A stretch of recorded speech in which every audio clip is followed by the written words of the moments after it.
Vamos abrir o texto sagrado, irmãos. Carta que Paulo escreveu aos Romanos, capítulo de número 8.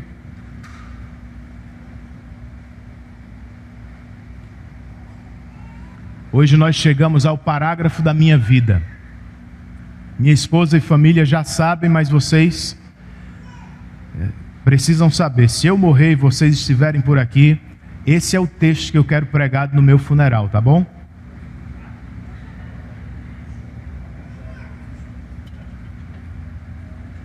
Romanos 8, 31 a 39.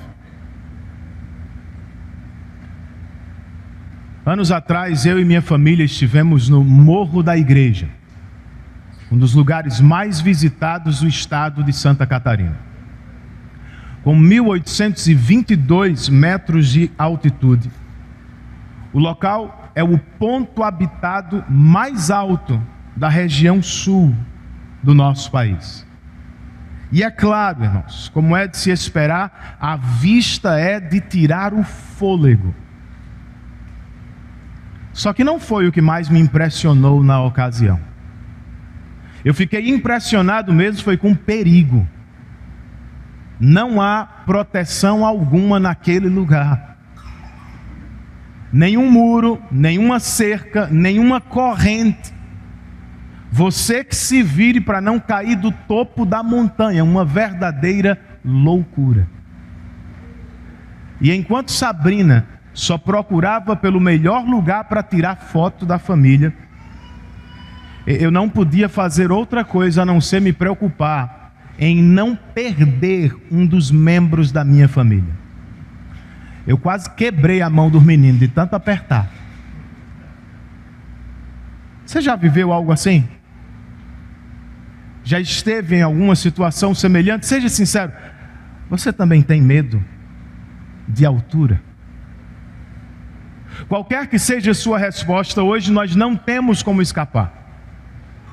Nós chegamos, como eu disse às crianças, ao topo da montanha de Romanos 8. Só que, diferentemente da minha experiência, e quem sabe da sua, aqui não há lugar para medo, gente. Neste texto só encontramos segurança. Segurança no amor inabalável do nosso Deus. Vamos ler o texto? Na verdade, só o verso 31 e parte A para começar. Romanos 8 e verso 31. O texto inspirado nos diz: que diremos, pois, diante dessas coisas? Vamos orar mais uma vez? Senhor, esta é a tua palavra, e nós cremos, como disse o salmista, que ela é perfeita, e por isso tem o poder de revigorar a alma.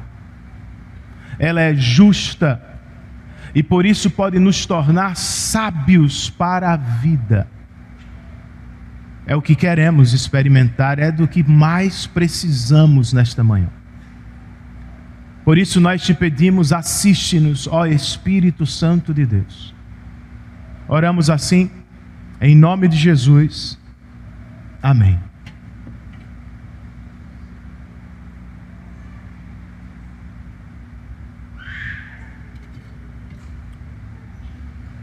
O que acabamos de ler, queridos, é uma fórmula conclusiva. E o apóstolo já se utilizou dela 3 vezes em Romanos. No capítulo 6, versos 1 e 15, e no capítulo 7, verso 7. Quando levanta a mesma pergunta aqui em Romanos 8 e 31, Paulo está pensando no que nos ensinou nos versos imediatamente anteriores, ou seja, à luz das convicções do verso 28 e das afirmações poderosas dos versos 29 e 30, ele nos questiona: que diremos, pois? É claro que ele espera uma resposta de seus leitores originais, os romanos, e dos leitores atuais que estão também aqui em João Pessoa. E sim, irmãos, nós precisamos responder diante do que sabemos que Deus faz por seu povo. De eternidade passada a eternidade futura, nós devemos mesmo responder. Mas qual deve ser a resposta? Como responder? Ou, para usar as palavras do texto, que diremos, pois, diante destas coisas? O apóstolo não nos deixa sem ajuda. Com ele, em primeiro lugar, nós diremos: Deus é por nós. Verso 31, outra vez. O apóstolo escreve: que diremos, pois, diante dessas coisas? Se Deus é por nós, quem será contra nós? Se a pergunta fosse feita apenas de quem será contra nós, qual seria a resposta? Eu vou lhe dizer quem é contra nós: todos. O mundo incrédulo nos odeia. O pecado nos persegue. A morte ainda nos assusta. E o diabo sempre quer ver a nossa derrota. Nas palavras do Dr. John Stott, o mundo, a carne e o diabo estão mancomunados contra nós. E por nós mesmos não temos condições de enfrentá-los. É por isso que a primeira parte da pergunta é tão importante. Se Deus é por nós. Este se aqui não indica incerteza, como alguém pode pensar. Paulo está fazendo uso de um silogismo lógico. Se a primeira premissa é verdadeira, a segunda tem que ser igualmente verdadeira. Se Deus é por nós, quem será contra nós? Ou, já que Deus é por nós, quem será contra nós? Cuidado. O apóstolo não está sugerindo que se Deus é por nós, ninguém será contra nós. O que está ensinando é: mesmo que todos os mais fortes poderes, até mesmo do inferno, se levantem juntos contra nós, eles não vão prevalecer. Pois nessa batalha, Deus está do nosso lado, irmãos. Como ter tanta certeza? Como saber e experimentar mais o cuidado de Deus por nós? Verso 32. O apóstolo levanta uma segunda pergunta. Aquele que não poupou seu próprio filho, mas o entregou por todos nós, como não nos dará juntamente com ele e de graça todas as coisas? Mais uma vez, se a pergunta fosse feita apenas da segunda metade, ficaríamos todos cheios de dúvida. Como nos dará Deus todas as coisas? Nós precisamos de tantas coisas, e algumas são tão custosas e complicadas. Será mesmo que Deus nos dará? Cuidará Deus de nós? A primeira parte do verso, irmãos, é o fundamento para a segunda. Aquele que não poupou o seu próprio filho, mas o entregou por nós. No Monte Moriá, Deus poupou o filho de Abraão. Se lembram disso? Gênesis 22. Centenas de anos depois, no monte chamado Caveira, Deus não poupou seu próprio filho. Antes ele o entregou por nós. Veja o por nós outra vez. Um comentarista indaga: quem entregou Jesus para morrer? E ele mesmo responde: Não foi Judas por dinheiro. Não foi Pilatos por medo. Não foram os judeus por inveja. Foi o Pai por amor ao seu povo. Aquele que não poupou o seu próprio filho, mas o entregou por todos nós, como não nos dará juntamente com ele todas as coisas e de graça? De novo, Paulo está usando a lógica, argumentando do maior para o menor. Se Deus nos deu sua maior dádiva, Jesus Cristo, é claro que Ele também nos dará todas as outras, as quais são infinitamente inferiores. Você crê nisso, irmão? Cremos de fato no cuidado de Deus. Então, por que somos vencidos às vezes tão facilmente pela ansiedade? Por que nos deixamos afogar nas preocupações e temores quanto ao futuro? Será que Deus cuidará de mim? Será que Ele vê? Será que Ele realmente pode ajudar? Nos esquecemos por acaso do que disse Jesus? Não se preocupem, pois o Pai Celestial sabe do que vocês precisam. Não lembramos mais do que Paulo escreveu aos Filipenses: o meu Deus suprirá todas as necessidades de vocês. Se temos esquecido, irmãos, e eu tenho que dizer, é o que acontece em muitos casos, nós precisamos nos voltar para a prova máxima do cuidado e do amor de Deus: a cruz de Cristo. É como atacamos a ansiedade, é como vamos matar as preocupações. Quando surgirem durante esta próxima semana, não as receba passivamente, contra-ataque, vá para cima delas. E use a espada, por exemplo, de Romanos 8:32. Leia, cite, ore esse texto.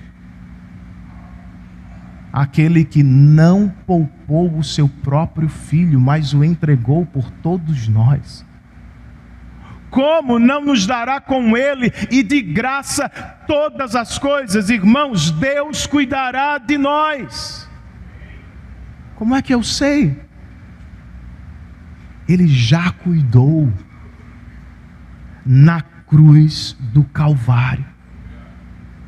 Se Deus pode fazer o maior, não duvide, é claro que Ele fará também o menor. Creia no cuidado de Deus.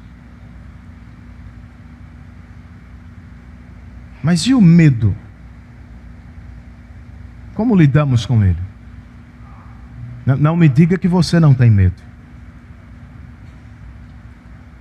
Eu tenho, irmãos. Às vezes eu tenho medo do homem. Eu temo por sua aprovação. Às vezes eu tenho medo dos meus próprios pecados. Eu temo por perder a guerra. Às vezes eu tenho medo do diabo.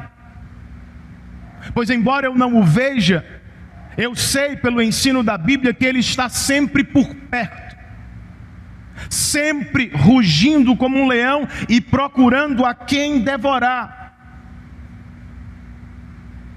Se você se parece comigo, como espantamos? Ou melhor, como vencemos o medo? Nós não vamos vencer o medo apenas por nos tornarmos mais fortes. Entenda, sempre haverá gente que não vai nos aprovar. O pecado sempre vai encontrar uma brecha para alcançar o coração. O diabo sempre estará por perto, procurando a quem assustar. Como os vencemos então? Não é olhando para nossa força, é olhando para o nosso Deus, que em Cristo é por nós. Essa era a confiança do salmista. Ainda que eu ande por um vale de trevas e de morte, não temerei perigo algum. Por que não? Porque tu estás comigo. Em Deus confio e não temerei. Que poderá fazer-me o homem? Não me assustam os milhares que me cercam. Por que não? Levanta-te, Senhor, salva-me, Deus meu, quebra o queixo de todos os meus inimigos. É a confiança de Paulo. Se Deus é por nós, quem será contra nós? Irmãos, não sejamos ingênuos.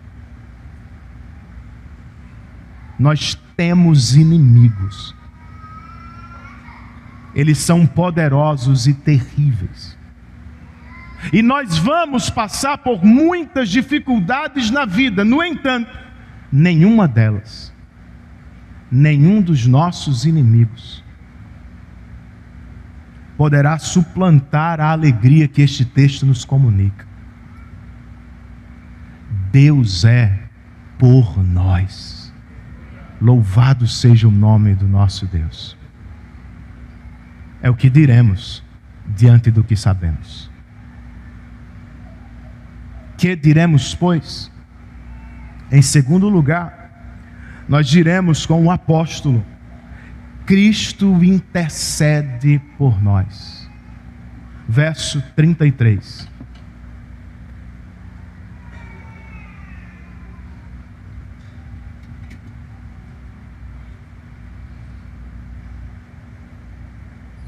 Quem fará alguma acusação contra os escolhidos de Deus? É Deus quem os justifica. O verbo acusar, egkalel no grego, usado apenas aqui e no livro de Atos, tem o poder de nos transportar na mente para um tribunal. Quem fará acusação contra os escolhidos de Deus? De novo, nossa consciência nos acusa. Os nossos inimigos nos apontam o dedo. O diabo é chamado em Apocalipse 12 de o acusador dos nossos irmãos.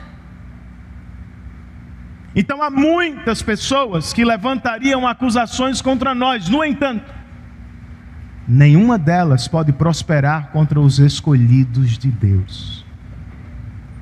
Por quê? A resposta de Paulo, a resposta de Romanos. Romanos está resumido nessa resposta. Verso 33. Quem fará acusação contra os escolhidos de Deus? A resposta é Deus quem os justifica. Deus nos escolheu por amor antes da fundação do mundo, irmãos. E Deus nos declarou justos em seu tribunal, por causa da vida e da morte de Cristo Jesus. É por isso que mais cedo Paulo pôde dizer com tanta convicção: já não há mais condenação para aqueles que estão em Cristo. Já não há mais condenação, é o mesmo que está resolvido. Como? Os eleitos estão em Cristo, foram vestidos com a justiça dele, e portanto foram declarados justos aos olhos de Deus. Paulo continua no tribunal e levanta mais uma pergunta no verso 34. Quem os condenará? Foi Cristo Jesus que morreu, e mais, que ressuscitou e está à direita de Deus, e também intercede por nós. Quem os condenará? Se pudessem, todos os nossos inimigos nos condenariam.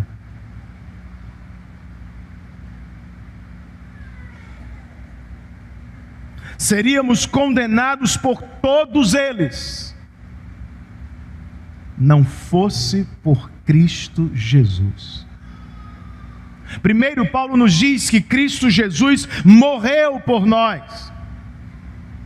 Por que Cristo morreu? Entre as milhares de respostas, Gálatas 3,13 afirma: Cristo nos redimiu da maldição da lei, quando se tornou na cruz maldição no nosso lugar. Segundo, Paulo nos diz que Cristo ressuscitou e está à direita de Deus. A ressurreição de Cristo, irmãos, prova que o seu sacrifício vicário foi aceito por Deus.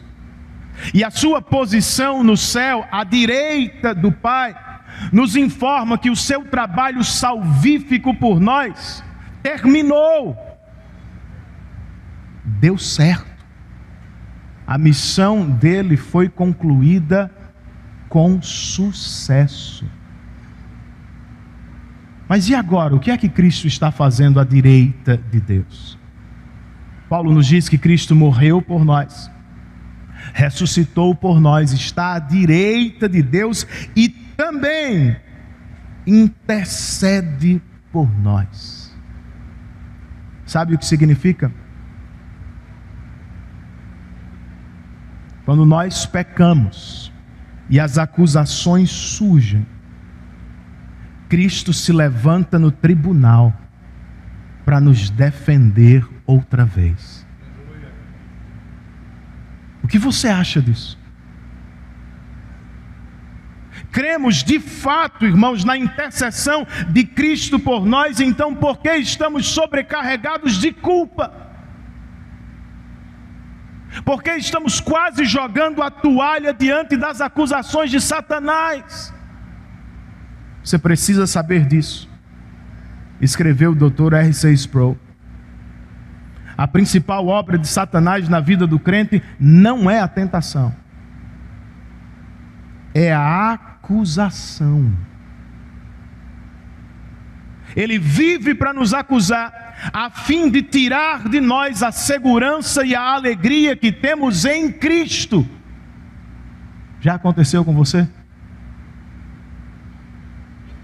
Então, o que fazemos? Como lidamos, queridos, com as acusações do mundo, da carne e do diabo? Lembre-se de sua posição jurídica diante de Deus. Em nenhum lugar a Bíblia ensina que depois de regenerados nós deixamos de pecar. O que acontece é, nós nos damos conta do pecado. Nós passamos a odiar o pecado. Nós vivemos em uma luta constante contra o pecado. Porém, infelizmente por agora, nós ainda pecamos. E é aqui que surgem os acusadores. Eles se levantam para nos lembrar dos pecados, para nos apontar nossas faltas, e para nos levar a pensar que por causa dos pecados nós não somos filhos de Deus. Mas eu te pergunto nesta manhã, em quem você vai confiar? No diabo, que é um mentiroso? No seu coração, que é enganoso? Ou no seu Deus, que nos justificou em Cristo Jesus? A doutrina da justificação pela fé não é abstrata, irmãos. Não é retórica de tribunal ou de teatro. A doutrina da justificação pela fé é o coração do próprio Evangelho. Por causa da vida perfeita de Cristo e por causa da morte substitutiva de Cristo, Deus nos declarou justos em seu tribunal.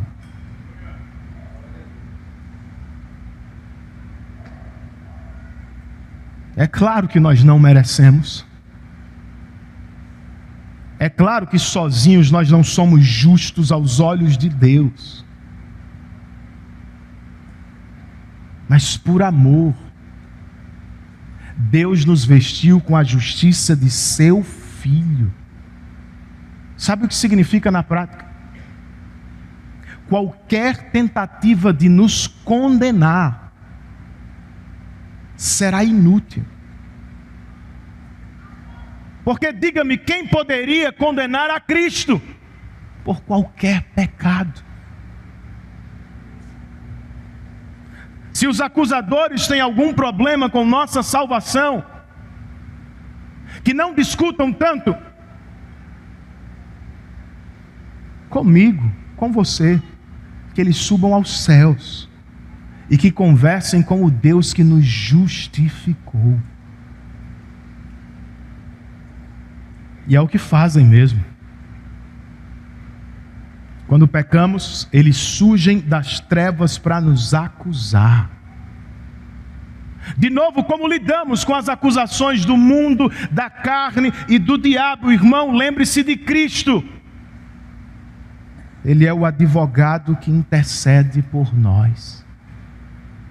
Vocês sabem disso, nós somos advogados por natureza. Ninguém precisa ensinar a criança. Ela sabe inventar desculpas, justificativas. É a nossa natureza. Nossa natureza pecaminosa não se manifesta só no pecado que cometemos. Se manifesta também nas respostas que damos aos pecados que cometemos. Geralmente nós minimizamos. Nos justificamos. Explicamos do nosso jeito. Em resumo, nós falamos em nossa defesa, advogamos em causa própria, mas e se nunca mais precisássemos fazer isso? Porque agora descobrimos que temos um advogado infinitamente melhor. E nós temos, gente. Foi o apóstolo João que escreveu: filhinhos, vos escrevo estas coisas para que não pequeis. Se todavia alguém pecar, lembrem-se, nós temos um advogado junto ao Pai, Jesus Cristo, o justo. Entenda e se alegre com a advocacia de Cristo. Ela se manifesta não antes, mas durante o seu pecado. Outra vez, irmãos, mesmo depois de salvos, nós ainda pecamos, ainda mentimos, ainda invejamos, ainda explodimos em ira e impaciência, ainda adoramos a ídolos. Eu não estou dizendo que está certo, que deveria ser assim. Eu estou apontando um fato. Por agora ainda é assim. E a pergunta mais importante nesses momentos de pecado é a seguinte: o que Jesus faz por nós?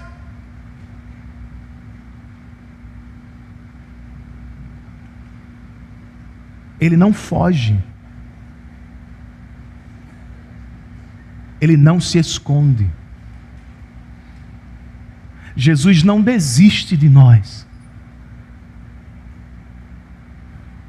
Ele se levanta no tribunal de Deus como nosso advogado. O autor de O Peregrino, John Bunyan, coloca: o diabo pode até ter a primeira palavra, a de acusação, mas a última, a de defesa, é sempre de Cristo. E tem um detalhe: depois de Cristo, ninguém mais fala no tribunal. Por quê, irmãos? Porque está resolvido.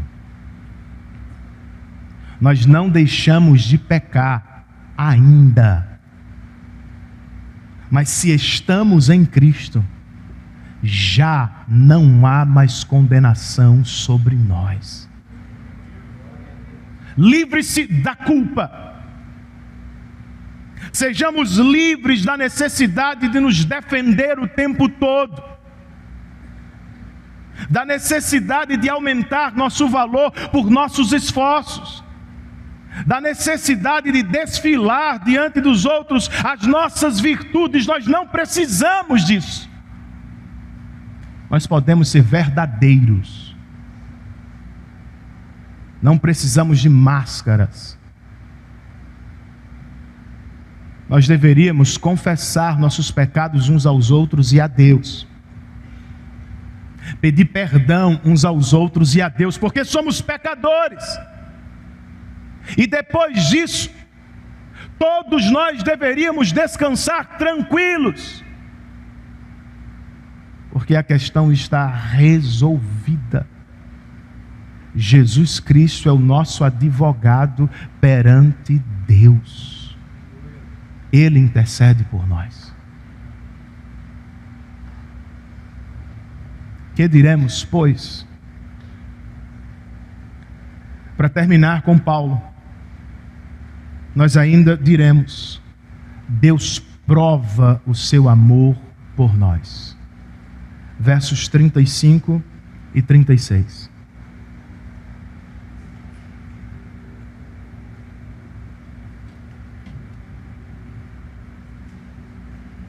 Quem nos separará do amor de Cristo?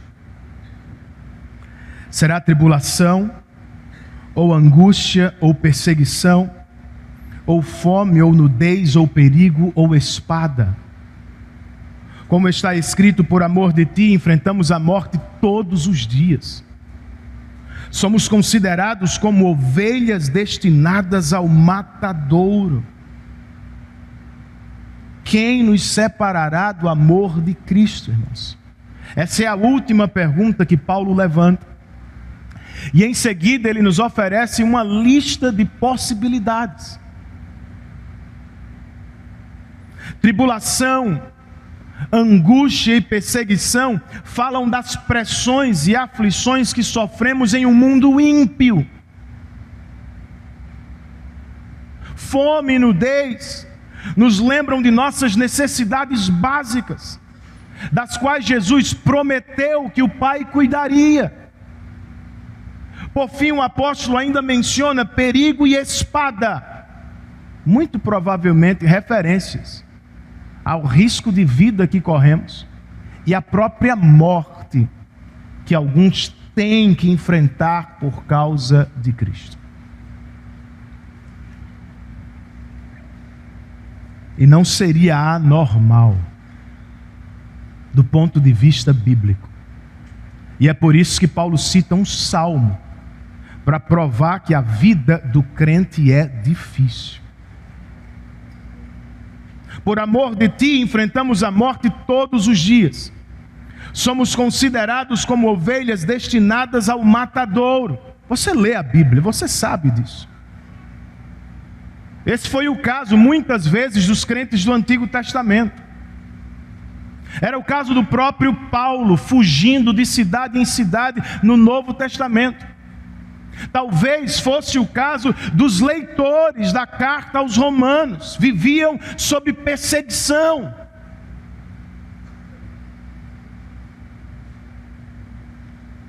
Os crentes, como temos ouvido, sofrem, irmãos. E às vezes sofrem muito.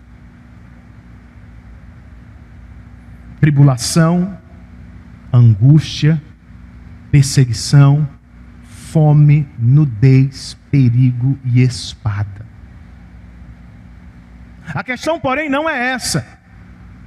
A grande questão do texto é: poderá o sofrimento nos separar do amor de Cristo?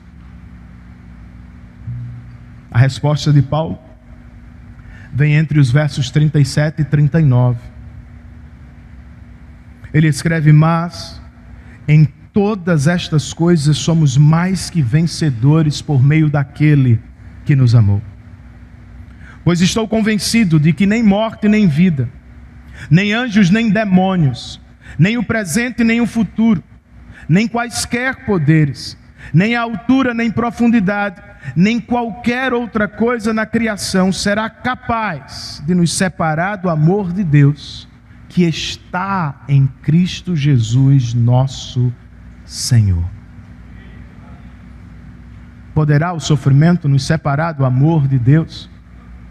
Primeiro, o apóstolo nos conta aqui que não vamos só suportar o sofrimento, nós vamos vencê-lo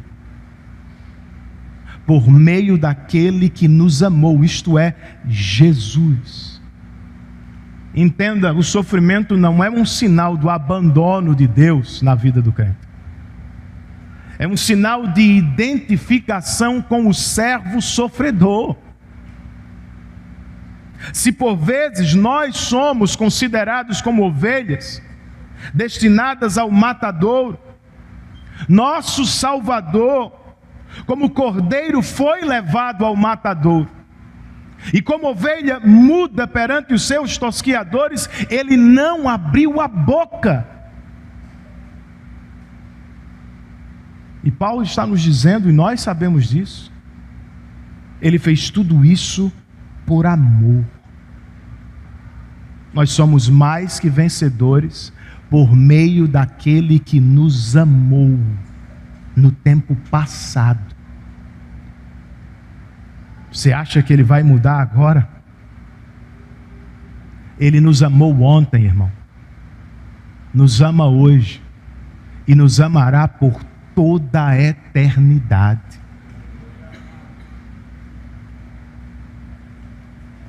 Por isso, segundo, por piores que sejam os sofrimentos desta vida, e por mais fracos que estejamos às vezes diante deles, nós podemos ficar absolutamente certos, como Paulo estava: nada poderá nos separar do amor de Deus. Nada na experiência humana, nem morte, nem vida.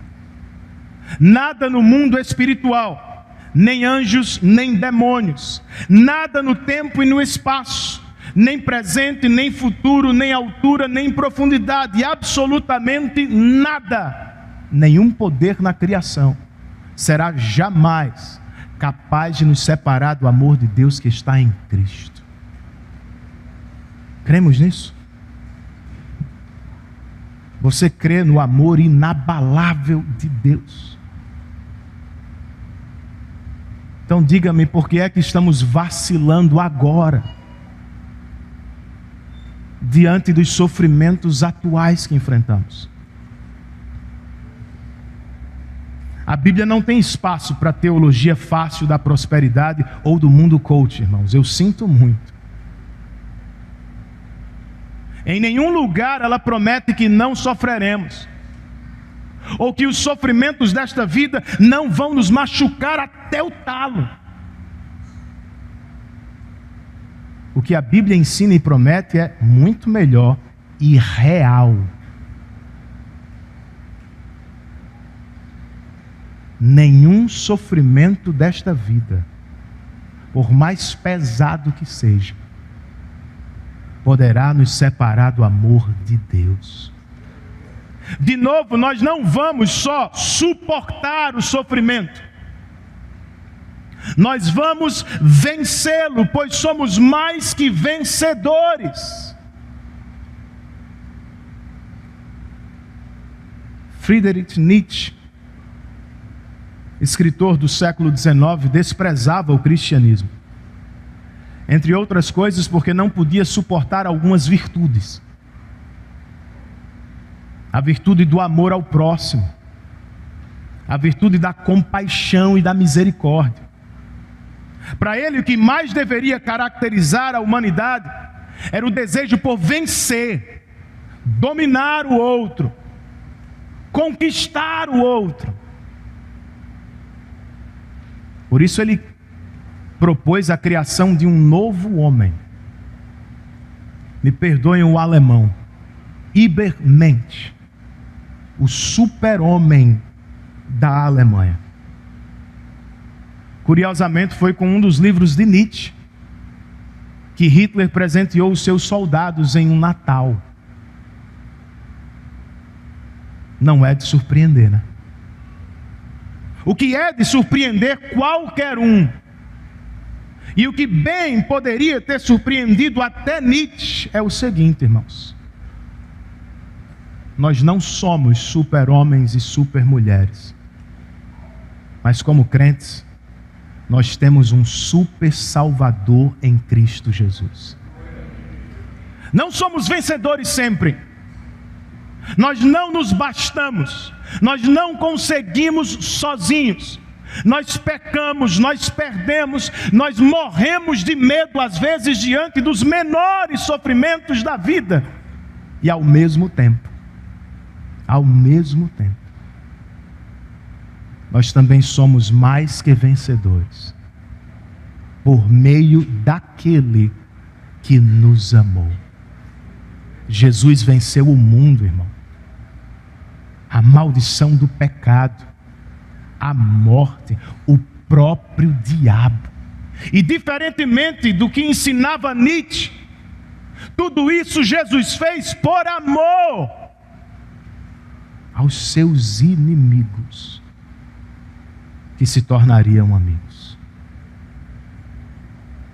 Por isso a chave para perseverar no sofrimento, no que você está vivendo, está nas expressões deste texto: por meio daquele que nos amou, e o amor de Deus que está em Cristo. Tudo na última parte do texto gira em torno do amor. Paulo primeiro pergunta: quem vai nos separar do amor de Cristo? E ele nos oferece duas respostas. Uma: somos mais que vencedores por meio daquele que nos amou. E duas: nada vai nos separar do amor de Deus que está em Cristo. Mais cedo no capítulo 5, o apóstolo escreveu: Deus prova o seu amor por nós assim: Cristo morreu em nosso favor, quando ainda éramos pecadores. Como agora fomos justificados por seu sangue, muito mais ainda, por meio dele, seremos salvos da ira vindoura. Está acompanhando o raciocínio de Paulo? Se Deus nos amou quando ainda éramos seus inimigos, irmãos, por que você acha que Ele vai mudar agora que somos seus amigos? Sim, nós seremos menos pecadores no futuro. É o que queremos com a santificação. Mas não estaremos mais seguros do que já estamos hoje. Nós somos hoje, não amanhã. Hoje, mais que vencedores por meio daquele que nos amou. Nada vai nos separar do amor de Deus que está em Cristo Jesus, nosso Senhor.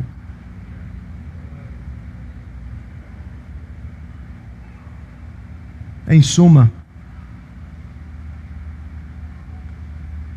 e louvado seja o Senhor por isso, não somos nós quem perseveramos com Deus até o fim. Ainda bem, é Deus quem persevera conosco, e isto por amor. Esse é o evangelho que pregamos para crentes e não crentes todos os domingos. Não temos vergonha de dizer abertamente: não somos super-homens, não somos super-mulheres que sempre vencem, que nunca pecam, que se salvam sozinhos. Não, irmãos. Nós somos pecadores, mas temos um super salvador que provou o seu amor por nós na cruz do Calvário.